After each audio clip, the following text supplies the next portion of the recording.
These inmates planned the escape of the century, but karma would strike back and in the worst way. They were so confident that they even took pictures of themselves on the roof of the jail. They looked like three influencers filming a kind of reality show. They had no worries, just getting out and putting their milestone in the memory of US prison history. The news of the escape alarmed all of California. These were no ordinary prisoners. They were all imprisoned for violent crimes. There is a dramatic new warning about the danger posed by one of the escapees in a Southern California jailbreak. An Orange County prosecutor is quoted as saying, "They let Hannibal Lecter out." To the world, they were a danger, but in their heads, they were Instagrammers who'd record their lives before and after they escaped. The cell phone had been smuggled into the prison, and with that, they'd begin their particular documentary. The images showed the tranquility of their days.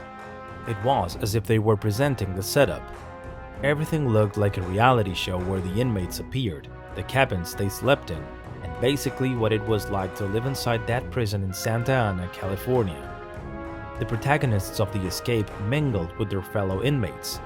No one raised any suspicions, neither Hossein Nayeri, nor Jonathan Tu, nor Bag Duong.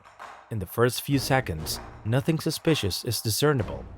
They showed the daily life of the inmates, their movements and routines. They return to the cells after eating or being in the courtyard. Everything is calm and routine. Life inside is shown as if it were funny. However, behind those faces hides a meticulous plan.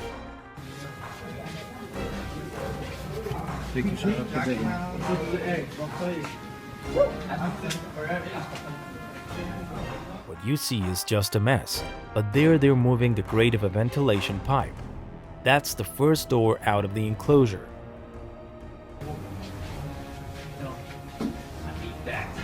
I need that. The size is perfect. It fits a human body with no problem. The story of these prison influencers continues, and they even give the thumbs up that everything is going smoothly.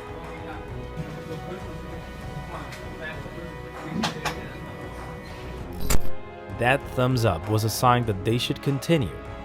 Already in the pipes of the prison, the second part begins.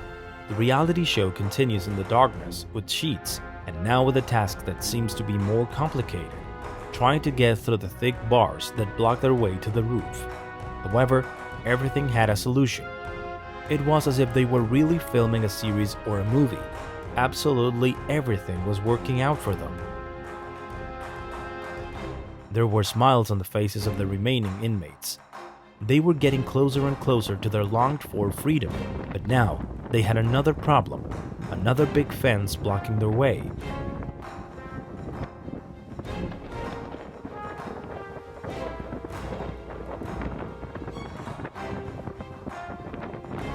It really seems that everything was well calculated. They managed to remove one of the iron bars to continue their incredible ascent to the roof without any problems.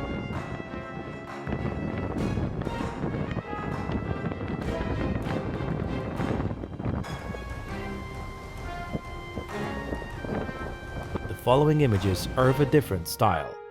It seems that they even decided to do a photo session. They were already free, and now they just had to stay that way. The images of the roof of the prison, in a way, try to show a panoramic view of the feat they achieved. However, of course, the documentary couldn't end there. We are not killing anyone. We are not kidnapping anyone. We're just trying to pass time. Trying to weather the storm. That's all. That's how they decided to spend their days touring San Francisco and living in a van they'd stolen. However, this reality show didn't show the facts for which they'd been imprisoned in the first place. Attempted murder, kidnapping, and even torture were all part of the three men's extensive rap sheets. These people are that bad? How did they get out of jail? He is incredibly violent. Unsurprisingly, this docuseries that these violent convicts put together didn't end in the best way for them. They would only get to enjoy 8 days of freedom. A manhunt had almost begun to find them, and that would end with all the escapees being rearrested. An intense week-long manhunt in California ended today with the arrest of 2 escaped fugitives. The men, who were being held on charges that included murder and torture, broke out of a maximum security jail in Southern California 8 days ago.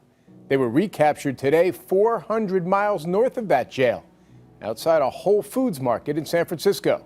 A third inmate who had escaped with them surrendered yesterday. The capture of the 3 fugitives brought peace of mind to the community. Of course, their freedom was the most important thing for them, so they weren't going to have any trouble hurting anyone. My fear was that someone in the community was going to get hurt because they really had nothing to lose. This is one of a sheriff's worst nightmares. The escape of these inmates was totally out of a movie. They made it their own business to have the video of how they got past the security of a US jail and what it means to become a fugitive from justice. However, as epic and funny as their video was, once they were caught, they were charged with new federal charges.